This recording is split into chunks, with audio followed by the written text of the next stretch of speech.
Ambati silks Kanchipuram sorry store now in Vijayawada. Exclusive పట్టు saris, సల్వాస్ and lehengas. అందరికీ నమస్కారం. Welcome to Suman TV. నేను గీతాంజలి. ఇవాళ మనతో పాటు ఉన్నారు శ్రీ శ్రీ శ్రీ ఆనంద శివకామేశ్వరి సన్నిధానం పీఠాధిపతులు శ్రీ శ్రీ శివకామేశ్వరి ఆనందమయ్య అమ్మతో మాట్లాడదాం. శ్రీమాత్రే నమః అమ్మ. శ్రీమాత్రే నమః అమ్మ. ఎన్నో సందేహాలు అడుగుతూ ఉంటారు. అందులో ఏంటంటే మామూలుగా ఇది మన అందరం గమనించేది. పలానా ఇళ్ళకి ఎక్కడికైనా వెళ్ళినప్పుడు కొన్ని ఫోటోలు గమనిస్తాం. హాల్లో చూడగానే దేవుడికి సంబంధించిన ఏవో అయినా ఫోటోలు ఉంటాయి. కొంతమంది ఏమో పలానా ఫోటోలు హాల్లో ఉంటే మంచిదండి, ఇంట్లో ఇవి పెట్టుకోవాలండి అని కొంతమంది చెప్తారు.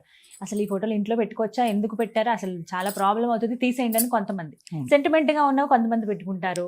ఎవరో గిఫ్ట్ ఇచ్చారని కొన్ని ఫొటోస్. ఇలా అసలు వెళ్ళగానే మనకి అసలు హాల్లో ఎటువంటి ఫోటోలు పెట్టుకోవచ్చు, దేవుడి ఫోటోలు పెట్టచ్చా? అసలు తప్పకుండా తెలియజేస్తాను తల్లి. సుమన్ టీవీ వీక్షిస్తున్న ప్రేక్షకులందరికీ కూడా శ్రీమాత్రే నమః. చాలా మంచి ప్రశ్న అడిగావు. ముందు దేవుడి గదిలో ఎన్ని ఫోటోలు ఉండాలి, ఏమేమి ఉంచుకోవాలో నేను చెప్తాను. దేవుడి గదిలో అక్కడి నుంచి వద్దాం. అలాగే దేవుడి గదిలో చాలా మంది ఏం చేస్తారంటే ఎక్కడ బాగుంటే అక్కడ ఫోటోలు కొనుక్కొచ్చి పెట్టేస్తూ ఉంటారు. శక్తి ఉత్పన్నం అయిపోతూ ఉంటుంది అక్కడ. ఫోటోయే కదా అని మీరు అనుకుంటారు. ఎప్పుడైతే దానికి బొట్టు పెట్టి కుంకుమ పెట్టి ఒక నివేదన చేసి ధూపం వేస్తూ ఉంటారో శక్తి ఉత్పన్నం అవుతుంది. చాలా లిమిట్గా ఉండాలి. చాలా లిమిట్గా ఉండాలి. మనకి శాంతపరిచేవి మాత్రం ఖచ్చితంగా ఉండాలి. అవి ఏంటో చెప్తాను చూడండి. లక్ష్మీదేవి నారాయణుడు, ముఖ్యంగా ఈశాన్య మూల శివ కుటుంబం, తర్వాత లక్ష్మీనారాయణుడు, తర్వాత హనుమంతుల వారు, రాముడు, తర్వాత రామలక్ష్మణులు, సీతాదేవి, హనుమంతుడు, ఆ తర్వాత గణపతి, ఆ తర్వాత లక్ష్మీనారాయణలు పెట్టుకున్నాక ప్రత్యేకించి మళ్ళీ లక్ష్మీదేవి అవసరం లేదు. లక్ష్మీనారాయణలు ఖచ్చితంగా ఉండాలి. దేవుడి గదిలో రాధాకృష్ణుని ఫోటో ఉండకూడదు. బాలకృష్ణుని కానీ కృష్ణుని కానీ పెట్టుకోండి. తర్వాత ఖచ్చితంగా ఉండవలసింది గృహస్థుకి రాతి గౌరీదేవి. అది పూజా మందిరంలో పెట్టుకోవాలమ్మా. స్త్రీ ఖచ్చితంగా ప్రతి మంగళవారము కుంకుమ పూజ చేసుకోవాలి. చక్కగా పసుపు రాసి బొట్టు పెట్టి ఆ గౌరీదేవికి చక్కగా కుంకుమ పూజ చేసుకోండి. ఎవరికైనా ఆచారం ఉంటే, ఇప్పుడు నన్ను మా అత్తగారు ఇచ్చారు. ఆచారం లేకపోతే మీకు దేవాలయాలకు వెళ్ళినప్పుడు చిన్న గౌరీదేవి, చిన్న రాతి వినాయకుడు దొరుకుతారు. రాయితో చేసిన ఉంటాయి అవి. అవి పెట్టుకోండి. దాన్ని చూడండి, అది ఎలా అందరూ పెట్టుకోవచ్చు. చూడండి దాని ఆకారమే ఎలా ఉంటుంది. శివలింగం కింద పానిపట్టి ఎలా ఉంటుందో అలా ఉంటుంది గౌరీదేవి. అంటే వంశం వృద్ధి అవుతుంది ఆ గౌరీదేవిని పెట్టుకోవడం వల్ల. ఆ రాతి గణపతిని పూజించడం వల్ల విఘ్నాలు లేకుండా ఉంటాయి. అలాగే సంతానానికి సద్బుద్ధి ఏర్పడుతుంది. ఇవి ఎక్కడ దొరుకుతాయేమో మనకి? ప్రతి దేవాలయాల్లోనూ అమ్ముతున్నారమ్మా. పెద్ద పెద్ద దేవాలయాల్లో, ఇప్పుడు పూజా స్టోర్స్ లో కూడా దొరుకుతున్నాయి. కాకపోతే ఇంటింటివి కొనుక్కోకుండా చిన్నవి ప్రత్యేకించి ఇవి పెట్టుకోండి అమ్మా. ఎవరైనా మీరు ఎందుకు పెట్టుకున్నారు అంటే కామేశ్వరమ్మ గారు పెట్టుకోమన్నారని చెప్పండి. నా మీద భరోసా వేసి పెట్టుకోండి. వంశం వృద్ధి అవుతుంది గౌరీదేవిని పూజించడం వల్ల. ప్రత్యేకించి మంగళవారం అంటే అమ్మవారికి చాలా ప్రియం. లలితాదేవి ఆరాధన, గౌరీదేవి ఆరాధన. చూడండి, శ్రావణ మంగళవారం నోములు వస్తూ ఉంటాయి. ఆ మంగళవారం ఆ గౌరీదేవిని ఆరాధించడం వల్ల జీవితంలో దేనికి లోటు ఉండదు. అందుకని అలాగే స్త్రీ ముఖంలో మంగళవారం ఈ గౌరీదేవిని ఆరాధించడం వల్ల ఒకలాంటి కాంతి, ప్రశాంతత ఏర్పడతాయి. ఆ తర్వాత మీకు ఎవరికైనా పంచాయతనం అలవాటు ఉంటే, ఇంతే ఉండాలమ్మా ఫోటోలు. ఇప్పుడు నేను ఈ పంచాయతనం ఎందుకంటున్నాను, మీకు లేకపోయినా కూడా 5 రకాలే ఉండాలి. ఏంటి? ఆదిత్యాంబిక విష్ణు గణనాథ మహేశ్వర.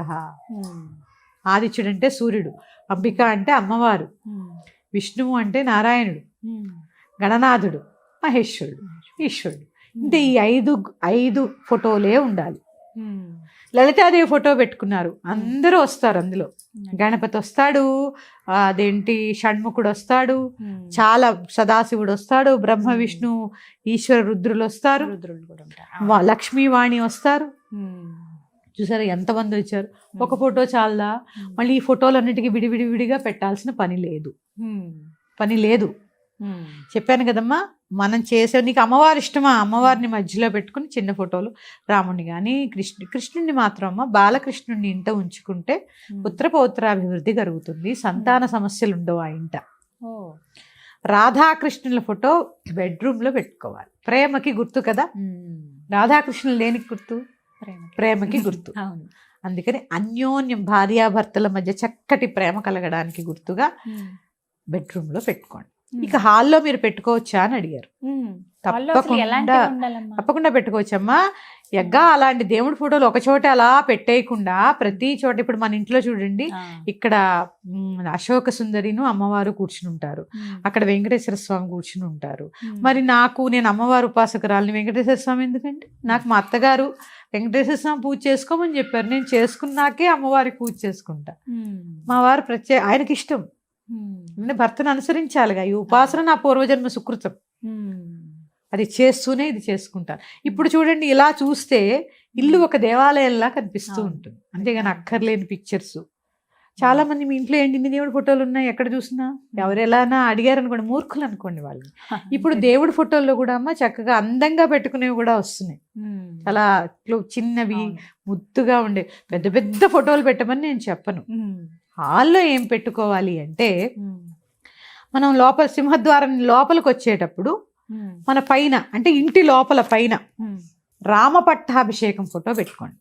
అంటే బయటికి వెళ్ళేటప్పుడు మనకి అది కనిపించాలి. అంతమంది దేవతలు ఉంటారమ్మా అందులో. చూడండి, శివపార్వతులు ఉంటారు, సీతారాములు ఉంటారు, ఋషులు ఉంటారు, గణపతి ఉంటాడు. అంటే రామపట్టాభిషేకంలో 3,000,000 దేవతలు వచ్చి ఉన్నారట. అందుకని ఆ ఫోటో పెట్టుకుని బయటికి వెళ్లే ముందు ఒక్క నమస్కారం చేసుకుని ఆ ఫోటో కింద నుంచి బయటికి వెళ్ళండి అమ్మా, చాలా విజయము క్షేమము మా ఇంట్లో కూడా ఉంటుంది. అవునమ్మా, చూసాను. రామపట్టాభిషేకం ఫోటో అక్కడ పెట్టుకోండి. తర్వాత ఇక ఇంటికి ఈశాన్య మూల ఖచ్చితంగా ఒక శివుడి ఫోటో, శివ కుటుంబం పెట్టుకుంటే ఇంకా మంచిది. శివుడి ఫోటో, ఈశాన్యం శివస్థానం కదా, అందుకని ఆ శివుడి ఫోటో. ఇట్లా ఒక్కొక్క చోట ఒక్కొక్క గదిలో మన ఇష్టం. ఓ చిన్న, చాలా మంది ఇంకేం చేస్తుంటారు, గుమ్మం ఎదురుగుండా గుమ్మం ఉంటుంది చాలా మందికి, ఆ గుమ్మ లోపలికి రాగానే ఆపోజిట్ లో చిన్న ఆంజనేయ స్వామి ఫోటో పెడుతూ ఉంటారు. పెట్టుకోండి, చాలా మంచిది. దుష్ట శక్తులు రావు ఇంట్లోకి. అంటే నీ భక్తి ఎలా ఉంది, దేవుడు గది ఫోటోలతో అన్ని నింపేయకుండా ఈ పూజకి మాత్రం పంచాయతనమే ఉండాలి. అది కూడా ఒక్కొక్కటే ఉండాలమ్మా, ఒక్కొక్క గణపతే ఉండాలి. ఎడమ తొండం కలిగినటువంటి గణపతి చాలా విశేషం. ఎడమ తొండం ఎడం వైపు ఉన్న గణపతి చాలా విశేషం. తర్వాత చెప్పానుగా, ఆదిత్య, అంబికా, విష్ణు, గణనాథ, మహేశ్వర. ఇది నేను ప్రతిపాదించింది కాదు, శంకర భగవత్పాదులు చెప్పినటువంటి. అంతేగాని ఎక్కడికి వెళ్తే అక్కడ, ఏ ఊరు వెళ్తే ఆ ఊరు, ఇవన్నీ మనకి తెచ్చేసి డంప్ చేయకుండా అదేం చేస్తాం, ఆ ఫోటోలు ఏం చేస్తారమ్మా, అన్ని తీయలేరు, పెట్టలేరు. హాయిగా శుభ్రం చేయాలంటే కూడా పొద్దున మొదలు పెడతారు. అందుకని క్లుప్తంగా చేసుకోండి. ఇది చూడగానే అబ్బా ఇంత ప్రశాంతంగా ఉంటాయి. కొంతమంది పూజా మందిరాలు చూపిస్తూ ఉంటారు కదమ్మా, వాళ్ళు చూస్తాము తక్కువ ఫోటోలే ఉంటాయి, అయితే 1-2 విగ్రహాలు చిన్నవి ఉంటాయి. అవును, చక్కగా పూలన్నీ పెట్టి బాగా అలంకరించుకుంది. ఎందుకంటే క్లుప్తంగా చేసుకుంటే అమ్మా, దీని వల్ల ఏమవుతుంది అంటే అలా చూడగానే చాలా ప్రశాంతంగా. ఏమవుతుంది అమ్మా, ఎక్కువ ఫోటోలు పెట్టుకున్న దగ్గర నుంచి ఆయనకి చూపించడం లేదు, ఈయనకి చూపించడం లేదు, ఆయన నైవేద్యం పెట్టడం లేదు, ఈయనకి అగరబత్తి వేసే ఈ ఆలోచన ఉంటుంది. ఎప్పుడైతే కొంచెం ఉంటాయో మనసు ప్రశాంతంగా ఉంటుంది, హాయిగా ఉంటుంది. ఇప్పుడు నేను రాతి గణపతిని పెట్టుకోమన్నానమ్మా, చాలు. మళ్ళీ గణపతి ఫోటో పెట్టాల్సిన పని లేదు. అందుకని క్లుప్తంగా పెట్టుకోండి. ఆరోగ్యము, ఆనందము, ఇంటికి తేజస్సు. ఇవి పెట్టుకున్నాక ఖచ్చితంగా చేయవలసిన పని ఏంటి అంటే, ఫోటోలు పెట్టేస్తాం బాగా, నిత్యం ఇంట్లో ఒక దీపం వెలిగించండి, ఒక పువ్వు పెట్టండి, పంచ పూజలు చేసుకోండి. ఏమేంటి, గంధం, పుష్పం, ధూపం, దీపం, నైవేద్యం పెట్టి హాయిగా ఒక నమస్కారం. మీకు ఏ మంత్రం రావక్కర్లా, ఇవి చేపించండి. అగరబత్తి చూపిస్తున్నాను అంతే కదా. ధూపం ఆగ్రాపయామి అంటే అర్థం ఏంటి తెలుసమ్మా, ఆగ్రాపయామి అంటే ఇలా చెప్పడం కాదు, ఆగ్రాపయామి అంటే చూపించడం. ధూపం చూపిస్తున్నాను, దీపం చూపిస్తున్నాను, నివేదన చేస్తున్నాను, అయిపోయే పూజ. ఇంత చేయండి. ఈ పూజకి మీరు పెద్ద పెద్ద గంటల సమయం ఇలా క్లుప్తంగా ఉన్నప్పుడమ్మా మీరు గంటలు పూజ చేయవలసిన పని, పెద్ద పెద్ద నివేదనలు వీటితో పని ఉండదు. హాయిగా ప్రశాంతంగా చేసుకోవచ్చు, ఆనందంగా సంతోషంగా ఉంచుతాయి ఇవి మనల్ని. చక్కగా వివరించారు, పెద్ద సందేహం తీర్చారు. లక్ష్మీనారాయణ ఫోటో కూడా ఖచ్చితంగా దేవుడి మందిరంలో ఉండాలి. చక్కగా వివరించారమ్మా, ధన్యవాదాలు. శ్రీమాత్రే నమః తల్లి.